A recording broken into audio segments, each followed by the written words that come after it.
John said it, underachiever, needs to take his performance to another level. Kansas City motivate him to do it. If he connects, it's a long home run. If he doesn't connect, it's a big whiff.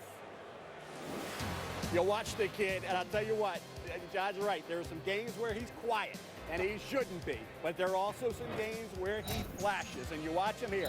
6'3½", 345 pounds. He's the kind of guy, and people say, well, he's going to be a nose tackle. I thought he was better suited to be a 4-3 defensive tackle. We'll see about nose tackle in Kansas City. He's got to get stouter. He's got to get more of an anchor. He's got to be able to be the guy who can take on at center guard and free up those linebackers. He's got to develop a mean streak, something I didn't see at Memphis. But the bottom line with this kid, rare talent. You don't see many guys over the last X amount of years coming out outside of a Elodi Nada that had this type of ability and potential on paper. He flashed it, as I said. Done bet some 14.5 tackles for loss. He got the job done on certain instances in certain games, John, to make you believe that, hey, once he's in the NFL and he's coached up and then he's paid to play the game of football as a professional, that Dontari Poe realizes all that God-given talent and maximizes his ability at the pro level. Well, heaven forbid, this has been like satellite radio where you just turn on the station and no breaks. So after a wild first 11 picks here at Radio City Music Hall in the 77th NFL Draft, we return with pick number 12. Will there be another trade? There's been a lot already. We'll be back to New York in a moment. Welcome back to the 2012 NFL Draft, presented by Bud Light.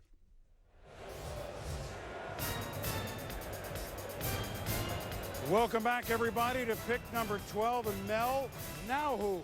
Well, you got Melvin Ingram, a guy that can do a lot of things. He can get after the quarterback. You can play him as a down defensive end, play him more his feet, outside linebacker, maybe even middle linebacker. DeCastro, the best pure guard, come out in a long time, maybe since Steve Hutchinson. Michael Floyd, think about what he produced this year, 100 catches at Notre Dame with mediocre quarterback play. Then you get a couple offensive linemen, Reef the left tackle, Glenn either a right tackle or a guard. Well, and why shouldn't we be surprised that Andy Reid has made a move in the first round? They traded up. I think this is the 5th time in his 14 years as head coach. Now, you saw all those names. They trade with the Seahawks. They give him a 4 and a 6 to move up 3 spots. I think the Eagles think that big Fletcher Cox is the stud on the defensive line, if that's the reason that they traded up. We'll see. Seattle has traded the 12th pick to Philadelphia. With the 12th pick in the 2012 NFL Draft, the Philadelphia Eagles select Fletcher Cox, defensive tackle, Mississippi State. Well, another SEC player for starters, 5 of the first 12. But Fletcher Cox with Philly, they're always, Andy Reid, always looking for offensive and defensive linemen until he gets it right. Well, you get great pressure off the edge with the Philadelphia Eagles move. Jason Babin, you think about Trent Cole. Now all of a sudden you need up at that defensive tackle spot to solidify that front 4.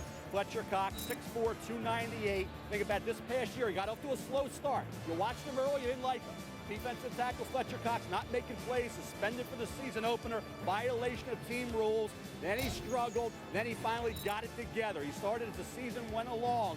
Fletcher Cox playing up to that ability. Almost 300 pounds, around a 4.79, 30 reps, excellent upper body strength, long arms. This is a kid, when you think about what he was able to do during his career up till this year, 2.5 career sacks entering this season, despite the suspension, despite the slow start. 5 sacks this past year, 14.5 tackles for loss. He's a penetrator. He gets into the backfield. He's not a stay-at-home type. This kid can complement what they're doing at defensive end, John, and get after the quarterback. I think he's really going to complement this defensive line in Philadelphia.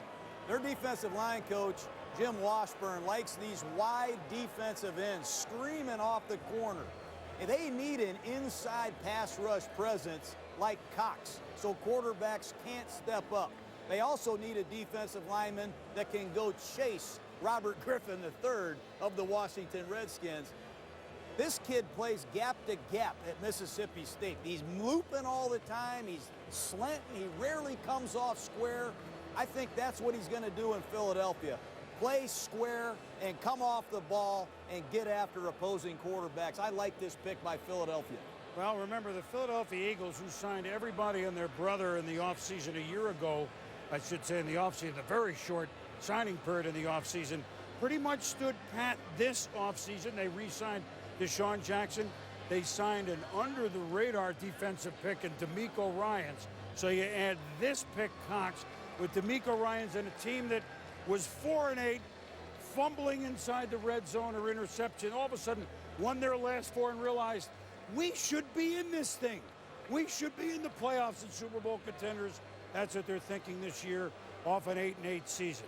So that's the Philadelphia Eagles all of a sudden moving up. Now the Arizona Cardinals are on the clock with what they hope will be a lucky 13 pick. And which is why we go to Morton Adam, because they're always lucky. Well, boom, Larry Fitzgerald, the Cardinals wide receiver, had hoped that the Arizona Cardinals would go ahead and take Notre Dame wide receiver Michael Floyd. He's still on the clock, and you'd have to think if the Cardinals bypassed him, one spot behind him, St. Louis Rams are sitting there waiting to get more targets for Sam Bradford. They told Fitzgerald they get him Floyd. They have the chance to do that right here, Mort. And it's going to be interesting to see what the Rams do. Think about all the bounty they've gotten in terms of draft picks, and some of the players they coveted are gone, including Fletcher Cox, which is one reason we can speculate why the Eagles jumped up there. So what's left for the Rams, I think that's a big deal. We'll learn that when we come back. What do you think?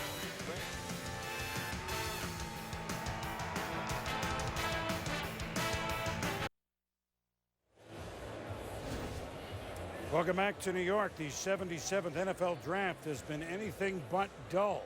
All sorts of moves in the first dozen picks. These are the Arizona Cardinals who are on the clock. And you heard Mort and Adam speculate.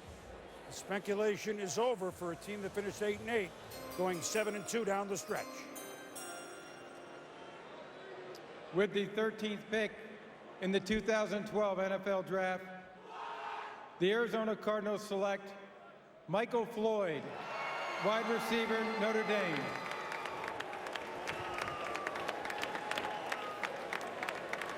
Well, you heard the guys talk about a friend for Larry Fitzgerald, whether it's Kevin Cobb or John Skelton at quarterback. We'll see. They, of course, did not win out of the Peyton Manning sweepstakes, but they now have a guy that can go get it. He can definitely go get it. He's bigger than Blackman. He's faster than Blackman. He's mastered and been productive in 2 different systems. Remember, he played and started for Charlie Weiss for 2 years, was also very good under Brian Kelly at Notre Dame. But you're right, the best thing Floyd does is go get the ball when it's in flight. And to have him opposite Larry Fitzgerald with Andre Roberts and Early Doucette coming inside in 3rd and 4th receiver situations, Arizona's got a lot of weapons. Floyd is hard to tackle. He's a physical blocker. 4-year starter. Tremendous production, Mel. I think when you look at the Arizona Cardinals, you think about a wide receiving core that used to be Anquan Bolden. You think about what they had opposite him. You think about Larry Fitzgerald. Then you think about Steve Preston. Preston's not there. Bolden's not there. You like Andre Roberts. You like Early Doucette, but they're not big time. This kid could be. And opposite Fitzgerald, you got a big receiver, physical receiver. Now you get a 6'3", 221-pounder and Michael Floyd. What I want to see from Floyd, more assertiveness, Johnny. You want the ball. Blackman did. I thought there were times where, okay, when you got to be the guy, you got to take over games. Now, I know the mediocre quarterback play contributed to that, but I think if Floyd can realize just how good he is, I think he will help this team immensely. If he doesn't, it'll just be a good receiver, decent receiver. They must have really liked Floyd because I thought for sure they were going to take Melvin Ingram, get an outside linebacker. They need a pass rusher. They haven't had a 10-plus sack defender since Bertrand Berry. And nobody has given up 50 or more sacks the last 2 years other than Arizona. They have struggled on the offensive line.